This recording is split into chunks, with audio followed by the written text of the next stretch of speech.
Si Torre, puro yabang kasi itong animal na to. Akala mo kung sino itong di ba meron pa siyang interview. Actually, nagpahamak sa kanya yung lintik niyang interview na yun. Bida-bida ka kasi. Yan ang problema sa'yo. So, yun mga pre, si Nicolas Torre ay tinawag kong animal nitong taong ito. No? Puro, ano ba? Kumbaga, matapang po sila sa kanilang mga video. Parang minanan niya yung kayabangan ni Digong. Oo.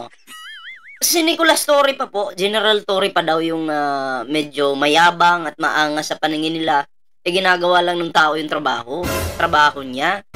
'Di ba? So ito po, bigyan po natin ng reaksyon itong sinasabi ni Bayad Bay dito, itong mga pinagsasabi niya dito, no? Kasi puro pag-atake po kay Nicolas Torre yung kanyang ginagawa ngayon kasi hindi po nila matanggap na si Nicolas Torre lang naman po, General Torre lang naman po, yung talagang humuli kay Digong. Yung General Torre na gustong sampalin ni Baste. Ayan. Nangyari sa tatay mo, dinampot, hinuli. 'Di ba? Ando na sa dahig ngayon si Digong. Doon na nagre-relax. Buti nga doon sa dahig, 'di ba? Malamig yung higaan. I think may aircon ba doon? Pero kasi malamig naman yung lugar nila doon eh. Kompleto. Yung mga manggagamot doon, talagang magagaling. 'Di ba? Yun nga lang, walang fentanyl doon. Bawal yung fentanyl doon. 'Di ba? So, ito po, no, yung bigyan natin ngayon ng reaksyon. Pero syempre, bago po tayo magtuloy-tuloy sa ating reaction ngayon, meron po tayong Facebook page dito. Yan, Ballpoint Man 2.0. Huwag niyo pong kalimutang i-follow yung ating mga social media accounts. Ayan, ha. Siyempre, mga pre, may timbirador po tayo. Ayan, ha. So, hindi pa nakasubscribe sa ating YouTube channel, huwag kalimutang mag-like, share, and subscribe para naman maging updated kayong lahat sa ating mga live, sa ating mga uploads. Ayun. O, diba?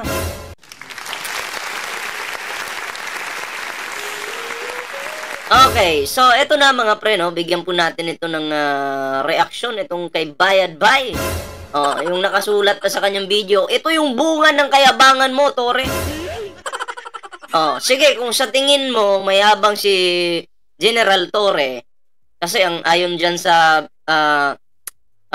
nakasulat diyan sa taas ng kalbo mong ulo. Ito yung bunga ng kayabangan mo, Torre. Ang bunga po ng kayabangan ni General Torre ay ang pagtakulong ni Digong. Yun yung naging bunga. So, okay lang.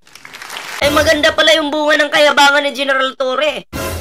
Diba? Yung mga nagmamahal sa mga drug lord, ayan. Nandun sa dahig ngayon. Relax, relax lang. Pasarap buhay lang. So, pakinggan po natin mga pre. Si Torre, puro yabang kasi itong animal na to. Akala mo kung sino itong di ba meron pa siyang interview. Anong napaka? Ba't may cut yung video mo? Upal din to Bakit ganun? Actually, nagpahamak sa kanya yung lintik niyang interview na. Pinahamak daw po si General Torre ng interview niya. Bakit? Paanong napahamak? Tingnan natin. Bida-bida ka kasi. Yan ang problema sa'yo, Torre. Bida-bida ka. Mantakin mo, sabihin mo na pinagplanuhan mo na yan, matagal na yan. Natural. Ganun naman talaga. Ang mga pulis mahilig magplano. Kasi hindi ka naman pwedeng sugod ka lang ng sugod. Walang plano. Diba? Kahit sinong pulis, may plano yan. Halimbawa, paano yung paghuli kay Digong? Paano yung paghuli kay Kibuloy? Diba? May plano yan. Hindi pwedeng wala kang plano. Tanga ka ba? Diba? Mataloy. Meron ka pang plano, may report ka pa, may document ka pang dala-dala, tapos sinasabi mo pa, yabang mo kasi. Yung bibig mo talaga, sobrang yabang mo. Sabihin mo pang, bigyan nyo yung aeroplano, ang bahala dyan. Natural. Alam nga namang hulihin ni General Torre yan ang walang aeroplano. Dadalhin ibang bansa, anong gusto mo? Mag-van papuntang Dahig? Anong gusto mo? Magsakay ng kalabaw si Digong papuntang Dahig? Bago mo hulihin yan, kasi ang plano talaga ilalabas ng bansa syempre, bago hulihin, dapat may aeroplano. Hindi mo pwede maglakad si Digong. Nahirapan na. Hindi mo pwede maglakad papuntang Dahig. Di ba? Hindi mo pwede magbangka. Bigyan ng eroplano yan. Hindi jacket, ha? Tanga-tanga din to, no? Hindi rin nag-iisip itong si Bayad Bay. Naku po, Bayad Bay. Oo, tinawag mong animal, si Nicolas Torre. Balang araw, yan din ang dadampot sa'yo. Kasi patong-patong yung kaso mo ngayon, Bayad Bay. Mahuhulog ka rin sa mga kamay ng tinatawag mong animal. Diba? Sige, mag-practice ka ng magtago, Bayad Bay. Sige, tuloy natin to, mga pre. Pero nung tinatanong ka na ngayon kung sino nag-utos sa'yo para magdala at bakit mo din na, hindi ka na makasagot. Oh, natural. Bakit niya sasagutin yun? Patibong yun eh. Patibong yun eh.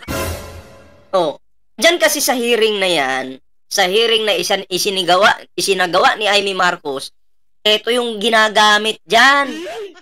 Hindi pwedeng sagot ka na lang ng sagot. Ginawa ko yan, ganito, ganyan. Katarantaduhan yun. Diba? Inang-ina mo ka. Abobo mo. Matalino si General Torre. Diba? Siyempre, gagamitan ng utak bago sumagot. Ikaw, meron ka ba nun? Utang na. Kalbo ka lang pero wala kang utak. Diba? Kung may katapangan, dapat may utak din. Gets mo, Bayad Bay? Tanga-tanga. Diba? Natamime ka na. Diba? Ano ibig sabihin po nun? Wala ka pala. Wala yung tikas mo. Wala. Wala pala si General Torre eh. Wala lang pala sa paningin mo eh. Bakit nahuli si Digong? Bakit nandun si Digong ngayon sa dahig? Ano ba ngayon? Anong oras ba? Anong oras na ngayon? Umaga ba dun ngayon? Ba't nandun si Digong? Mahina pala si General Torre. Bakit yung malakas din yung Digong na idol nyo, si General Torre lang yung humuli? Ano na yon? Wala pala sa paningin nyo eh. Parang si PBBM lang, tinatawag yung weak leader. Pero ayan, sinampulan yung iba sa inyo. Diba? Putol na yung puno. Mga sanga naman.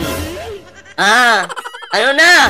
Patuloy natin. Yung tikas mo, isang malaking katarantaduhan po pala yung tikas mo, di ba? Bida-bida ka lang. Yun ang totoo. Wag na ho tayo magmaang-maangan, pero yun ho ang talagang si General Torre na bida-bida sa paningin mo, uulitin ko na naman, siya lang naman ang humuhuli kay Digong na ubod ng yabang. Yabang kasi, yabang pa more. Ayan, dinampot. Hinuli. Diba? Pero mabait pa rin si General Torre dahil si Digong hindi pinusasan. Diba? Naawa pa rin kay Digong. Hindi na nga daw makalakad, pupusasan pa. Wag na! nangyari ho dyan. Si Torre, puro yabang kasi tong animal na to. Akala... Ayan. Next video tayo ni Bayad Bay, mga pre. Ito, bigyan po natin ito ng reaksyon. Huwag kayong magugulat ha, sa lalabas ha. 1, 2, 3... Ay! Kalbo. KO! Pero ang pangit ng pagkakalbo. Akala ko bola eh. Sige na. Pakinggan natin yung sasabihin ng kupal. Wala. Naku po, mukhang target na si Richard Gomez ngayon ha.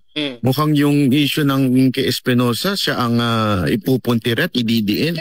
Alam nyo kasi itong si Richard Gomez, meron po siyang kwento dati na di umano, ay siya po ay kasama sa mga kinulong doon sa kamera at pinilit pumirma para sa impeachment ni VP Sara Duterte. Ang kwento, nag-walk out daw ito. Daw. Kwento. Chismis. Daw. Galing gumawa ng kwento, palpak nga lang. Daw. May daw eh. Ano ba yan, Bayad Bay? Katanga mo naman tao ka? Akala ko ba vlogger ka? Chismoso ka pala eh. Ha? Garbage creator ka pala? Kakapit ka sa salitang daw? Wow!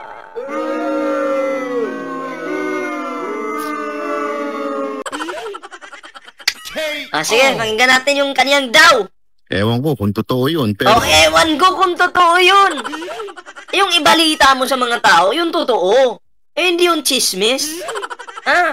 Kasi tayo po dito, pag nagko-content po tayo, hindi chismis yung pinag-uusapan dito. Galing mo, Kaya, tanga-tanga na lang po talaga yung naniniwala dito. Siguro mga marites na mga fake news. Ewan daw niya kung totoo. Hindi ka sure? Nakakahiya ka naman. Gakulangot lang pala yung utak nito. Laki yung bungo pero hindi munggo yung utak Ano ba? Gabuhangin yung utak. Chismoso na pala itong idol niyo. so, sa mga nangyayari ngayon, mukhang totoo yung... Mukhang totoo! Kanina hindi siya sure, tapos ngayon mukhang totoo. Ano ba talaga? nangyayari na ito si Richard Gomez ay talagang pinupuntirya na naman ng... Pinupuntirya paulit-ulit. Sirang plaka yata ito na kalaban dahil alam nyo naman itong si Richard tsaka to yung kanyang asawa ay ilang beses nagbigay ng pahayag na suportado yung war on drugs. Sige, pagbibigyan kita. Pagpalagay nating tama yung nasa isip mo. Pero, tandaan mo, bagong Pilipinas ngayon. Pag sinabing bagong Pilipinas, lahat ng kumakampi sa war on drugs na yan, dapat linisin. Kung kumakampi lang naman si Richard Gomez dun sa kabila, palagi niyong sinasabi, ginigipit di gagamitin ko na rin. Mas mabuti na rin, gipitin yan. Di ba? Yun yung sinasabi mo, sinakyan lang kita. Di ba? Ano na, bayad ba Mukhang iniisa-isa na kayo Sabi kasi ng Pangulo, walang kaibigan, wala kamag-anak, walang kamag-anak. Diba? Pag mali ka, kasi bagong Pilipinas na to. At yung mga anay na yan, kailangan ibasura na. Sunugin na. Gets? Iba talaga itong ng gobyerno na to. Minura yung gobyerno. Grabe, ang galing Okay, galing nila magmura. Gobyerno minura. Tapos, kung matapang ka, dapat wala ka sa ibang bansa. Dapat nasa Pilipinas ka lang. Minura mo, di ba? Dito mo murahin sa Pilipinas. Di ba, pinatawag ka sa Tricom, dapat pumunta ka pag mumurahin mo sila doon. Hindi mo magawa, bayot ka Bida-bida ka lang dyan sa mga content mo. Bayot ka naman, bayad, bay. Ayop. Gigil na gigil no? Hayop daw, pero manalamin ka nga. Di ba kayo yung hayop? Yung hayop, yung pagkahayop mo, pinapasa mo. Ba, dapat sa'yo yan para may award ka. Suluhin mo yung pagkahayop mo. Lahat kayo may mga sabit Bayad, bay! Harapin mo naman yung mga kaso mo dito sa Pilipinas. Bakit nandyan ka? Bakit nagtatago ka? Bayad, bay! Patawag na sa Tricom, wala. Di ba? Ito ba yung Ito ba yung matapang? Ang yung ulo mo kang hugis. Nako. Alam nyo na, hindi ko na kailangan i-mention. Uy, ballpoint man, nami-personal ka na, hindi ka nagpupokus sa issue Uy, sila po yung nauna. Never po tayong nauuna. Diba? Ang pagiging hayop, tinatawag nilang hayop, minumura yung Pangulo. Diba? Tapos pag na-personal sila, magre-react yung iba dyan. Sila kasi yung nauna, minsan pa nga, nalalait yung mga yun. Nilalait yung mukha, diba? Kung ano-ano pa. So, deserve nila yun. Deserve nila yun. Buti nga tayo, hindi pa tayo talagang bumubuelo no? Sakto lang itong mga pinagsasabi natin dito sa kuto na to. Hindi pa natin talagang tinutuduhan. Mabait pa po tayo nito. Di natin tinatadtad ng mura to. Deserve naman itong murahin pero syempre, 'Di ba? Ano tayo ngayon? Good boy tayo. Good boy tayo. Sila yung animal. At least tayo po, na bilang isang tao katulad ko, nagpapayo po tayo sa mga animal na mga aso na to. Pinapayuhan natin at minsan sinisermonan natin. Kasi tao tayo, sila aso. Bakit po? Isunod-sunuran po sa kanilang among nandun sa dahig eh. Diba? At sa kanilang VP na talaga namang walang pagmamahal sa mga Pilipino. Diba? So, yun lang po muna yung ating video mga pre. Ayan pero syempre, bago po tayo magtapos sa ating video ngayon, meron po tayong Facebook page dito. Yang Ballpoint Man 2.0. Huwag niyo pong kalimutang i-follow yung ating mga social media accounts. Ballpoint Man 2.0 at syempre, meron po tayong Timbirador. Ayan sa hindi pa nakasubscribe sa ating YouTube channel, huwag kalimutang mag-like, share, and subscribe para naman maging updated kayo lahat sa ating mga uploads. So yun lang muna, bye-bye po muna, pansamantala.